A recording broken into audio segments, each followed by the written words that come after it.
banyak hadiah. Oh alah, onone mung siji. Hanya mung satu. siji. Iya. Jadi semesta ini hanya satu. Cuma rupanya yang beda-beda. Gitu kan. Pada saat itu munculnya Islam, itu semua dunia mengakui 300 tahun sejak Nabi Muhammad itu Islam membawa kemajuan. Tapi kan ada pihak lain. Wah, ini harus dibendung ini. Kalau tidak dibendung, saya bisa kalah kan gitu kan. Lalu dimunculkanlah misalnya apa yang namanya hadis, apa yang namanya dan karena itu lewat dalam, misalnya lewat orang yang secara penampilan itu sama ya. Jadi akhirnya secara tidak sadar kita termakan ya. Senogurgronya ketika harus menjadi penasihat Belanda di Aceh, dia mengaku sebagai seorang muslim. Dia juga sudah pernah menjadi imam besar di Masjidil Haram ya. Dia juga menguasai bahasa Arab ya. Dia juga menikahi 2 kali perempuan Sunda dan dia juga khitan ya. Tapi begitu sudah selesai tugasnya, dia pulang ke Belanda lagi, kembali ke agama Sunda.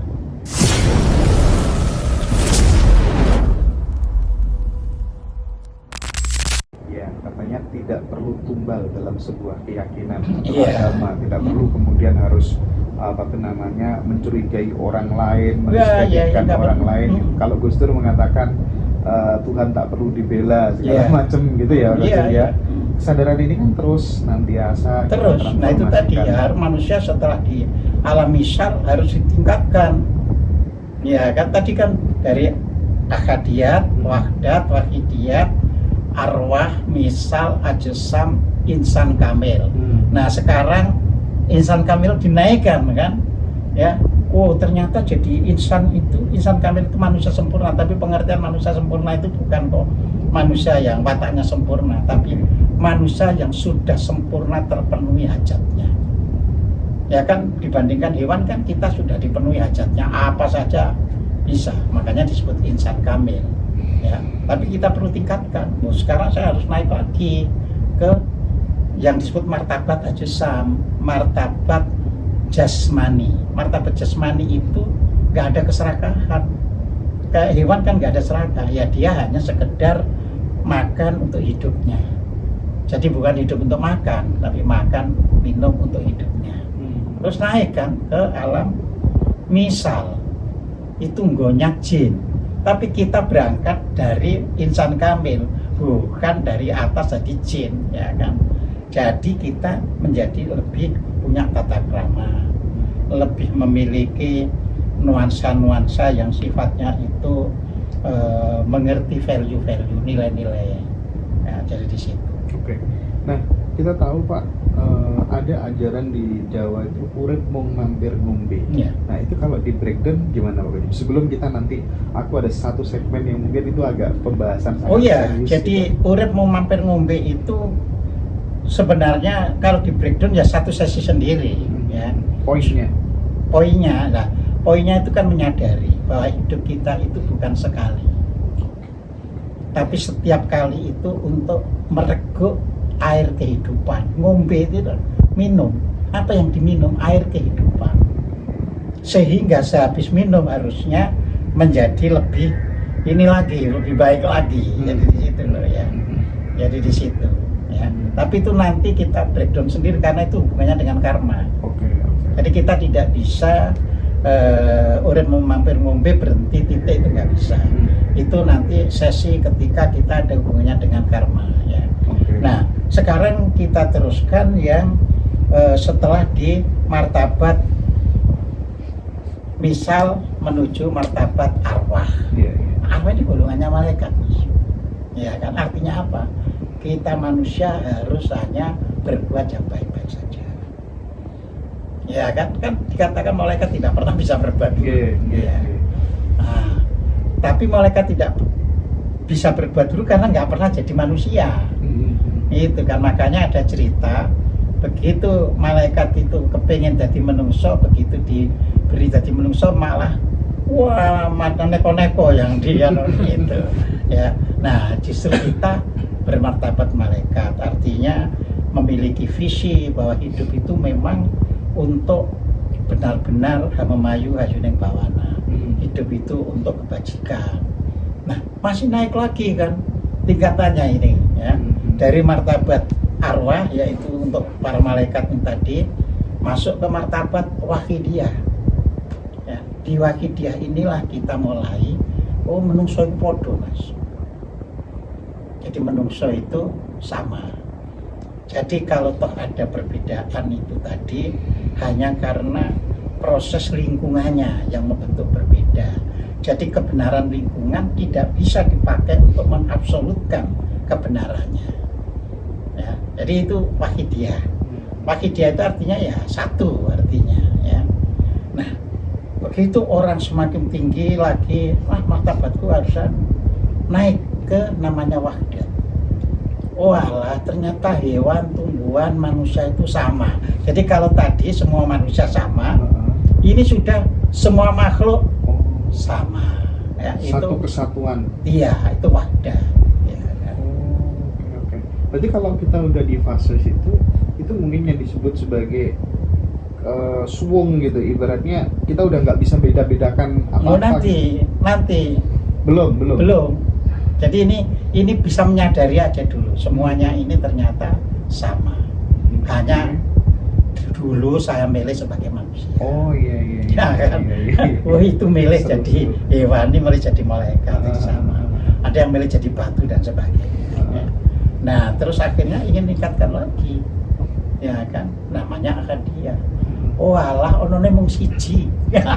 Hanya ada satu. Iya.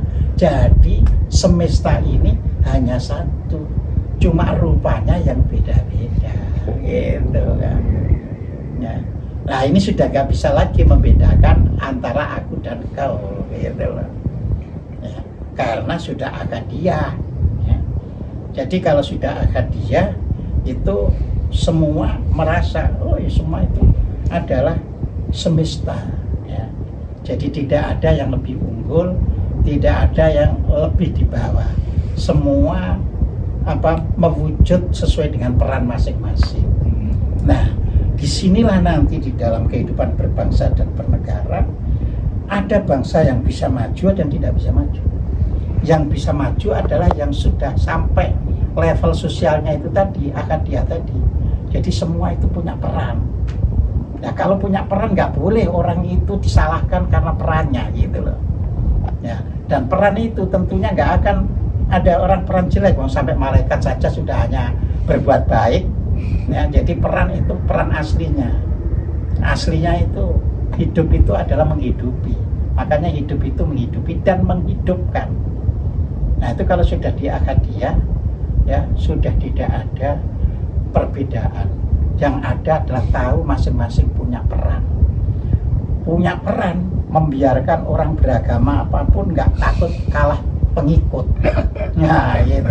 Kalau masih kalah pengikut karena masih ada di lapisan satu, ya lapisan fisik, jadi seperti itu, gitu loh ya. Jadi sudah enjoy. Nah tapi bangsa kan udah harus dididik sampai memahami martabat yang paling atas tadi, harus ya. Dan itu perlu lewat pendidikan, perlu lewat secara sehat, perlu lewat pelatihan-pelatihan hidup bersama yang berbeda-beda. Iya, makin terang, makin jelas sekarang teman-teman. Ini nanti akan kita perdalam di Zoom. Saya akan bikin Zoom spesial bersama Pak Kojim, dan itu akan berseri-seri sehingga nanti teman-teman sekali lagi yang kesulitan dapetin bukunya nanti biar bisa mencerna dengan mudah. Setiap buku-bukunya Pak Kojim akan kita kupas secara mendetail gitu ya, sehingga kita tidak kehilangan jati diri kita gitu ya. Kita tahu bahwa buku-bukunya Pak Kojim semuanya wis diusung ke luar negeri di kampus-kampus yang punya bergeng luar biasa. Kita sendiri sebagai putra bangsa malah justru kemudian tidak paham sesungguhnya kita ini siapa, jati diri kita bagaimana, karena ditutupi sama kekuatan global tadi. Nah, aku ada satu pertanyaan terakhir untuk segmen ini. Nanti ada segmen terakhir yang seru Pak Kojim ya, seru banget ini ya. Nah, satu kan terakhir gini Pak Kojim, mungkin nggak kekuatan global itu bisa masuk kepada ranah misal kayak, oke, tokoh ini kita create sebagai pimpinan sufi dunia misalnya, kita legitimasi itu, kita umumkan, terus kemudian di balik itu ada sebuah misi politik, misi kepentingan tertentu, itu mungkin nggak? Absolutely bisa. Oke. Jadi bukannya mungkin, kalau mungkin jawabannya tidak mungkin, ya. Tapi absolutely bisa. Oke. Sampai sebegitu. Oh iya. Jadi dunia ini ya perang create tokoh. Nanti makanya misalnya gini ya, pada saat itu munculnya Islam, itu semua dunia mengakui 300 tahun sejak Nabi Muhammad itu Islam membawa kemajuan. Tapi kan ada pihak lain, wah ini harus dibendung ini. Kalau tidak dibendung, saya bisa kalah kan gitu kan.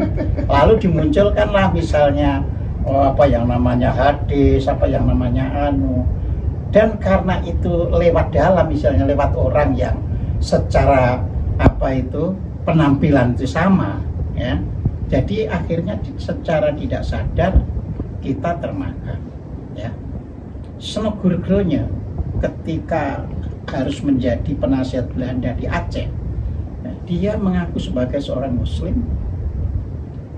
Dia juga sudah pernah menjadi imam besar di Masjidil Haram. Ya. Dia juga menguasai bahasa Arab. Ya. Dia juga menikahi 2 kali perempuan Sunda, dan dia juga khitan. Tapi begitu sudah selesai tugasnya, dia pulang ke Belanda lagi, kembali ke agama Sunda.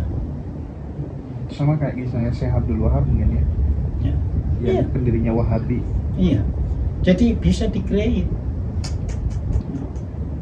Itu yang disebut menghancurkan Islam dari dalam deh. Iya. Bukan kayak Kumaila gitu ya. Iya, Bu. Ya, nanti kita akan bahas khusus ya tentang itu. Baik Pak Kojim, luar biasa sekali Pak Kojim. Aku semangat ya. Iya. Teman-teman nanti silakan join Zoom dengan Pak Kojim. Kita kupas pokoknya semua keilmuannya Pak Kojim secara mendetail. Ini khusus yang buku ya. Jadi kita bikin semacam kayak bedah buku begitu. Teman-teman kan banyak yang kontak Ngadi Roso untuk dapat bukunya Pak Kojim, tapi nggak dapat. Ya, gitu nanti ya. bisa. Misalnya buku ini bab 1. Nah, oke. Bahas bab 1 saja bisa sampai 2 jam. Oke. Udah.